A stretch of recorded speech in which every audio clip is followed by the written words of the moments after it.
میں داخل ہوگا۔ رسول اللہ صلی اللہ علیہ وآلہ وسلم نے فرمایا کہ دنیا میں موت کی یاد بہترین عمل ہے۔ جس کو موت کی یاد خوفزدہ کرتی ہے اس کی قبر جنت کا باغ بنے گی۔ حضرت علی رضی اللہ عنہ نے فرمایا کہ لوگ سو رہے ہیں، جب مر جائیں گے تو جاگ اٹھیں گے، اس لیے خواب غفلت سے بیداری ان کی اصلاح ہے۔ رسول اللہ صلی اللہ علیہ وآلہ وسلم نے ارشاد فرمایا کہ جمعہ کے روز 1000 مرتبہ رسول اللہ صلی اللہ علیہ وآلہ وسلم پر صلاۃ والسلام پڑھا، جس نے پڑھا وہ مرنے سے پہلے اپنا ٹھکانہ جنت میں ضرور دیکھ لے گا۔ رسول اللہ صلی اللہ علیہ وآلہ وسلم نے ارشاد فرمایا کہ اللہ تعالیٰ ملک الموت کو اپنے ولی کے پاس بھیجتا ہے۔ اس موت کے فرشتے کے ساتھ 500 فرشتے ہوتے ہیں جو جنت کی خوشبو اور کفن ساتھ لے کر آتے ہیں۔ ہر فرشتہ میت کے ہر عضو پر ہاتھ رکھتا ہے، ریشم اس کی تھوڑی کے نیچے بچھاتے ہیں، لہٰذا جنت کا دروازہ اس نیک مومن روح کے لیے کھول کر اسے دکھایا جاتا ہے اور اس کا دل جنت کی رغبت کرتا ہے۔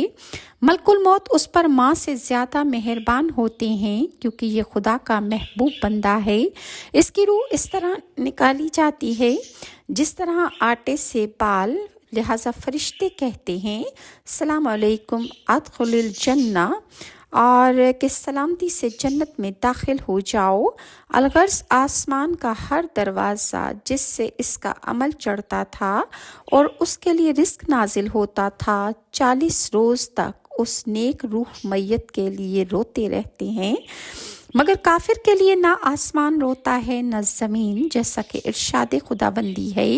سورہ دخان پارہ نمبر 25 کی آیت نمبر 29 میں ارشاد خداوندی ہے، جب ولی کی روح نکل جاتی ہے تو 500 فرشتے اس کے پاس کھڑے ہوتے ہیں۔ جب لوگ اس کو کسی پہلو پر لٹانا چاہتے ہیں، یہ فرشتے اسے پہلے ہی لٹا دیتے ہیں۔ لوگوں کے کفن پہنانے سے پہلے اسے کفن پہنا دیتے ہیں۔ خوشبو لگانے سے پہلے فرشتے میت کو خوشبو لگا دیتے ہیں۔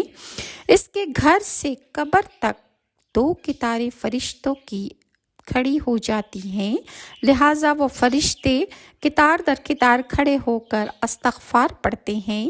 یہ قدر و منزلت دیکھ کر شیطان بہت چیختا ہے، اس کو بہت تکلیف ہوتی ہے کہ یہ مومن روح اس سے کیسے بچ گئی۔ جب ملک الموت اس کی روح کو آسمان پر لے جاتے ہیں تو حضرت جبرائیل علیہ السلام 70,000 فرشتوں کے